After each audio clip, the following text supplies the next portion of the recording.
আমাদের অনেকবার এই কথাটা মনে হয়েছে, যারা ঈশ্বরে বিশ্বাসী, যারা সৎ পথে চলে, যারা ধার্মিক, তাদেরকেই কেন এত দুঃখ কষ্ট জ্বালা যন্ত্রণা ভোগ করতে হয়। আমারও এই কথা অনেকবার মনে হয়েছে। তখন আমাদের প্রাণের ঠাকুর শ্রী শ্রী নিগমানন্দ পরমহংসদেবের সেই অমূল্য বাণী, যা আমার সকল প্রশ্নের উত্তর দিয়েছে।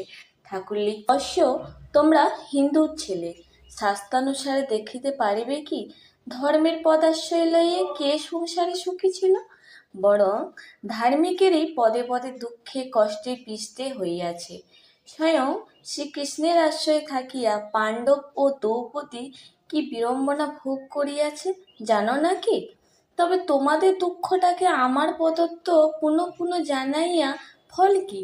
আমি তোমাদের শত্রু নহি, শুধু শিষ্য নই, পানাধিক পুত্র তুল্য স্নেহ করি।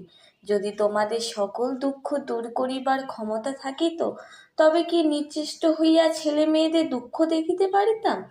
তোমাদের এই জন্ম জন্মান্তরে সঞ্চিত কর্মরাশির ভিতরে কি প্রকার ত্যাগের পবিত্র পথে উন্নতি করিবে ভাবিয়া আকুল হই, তদুপু তোমাদের অত্যাচার।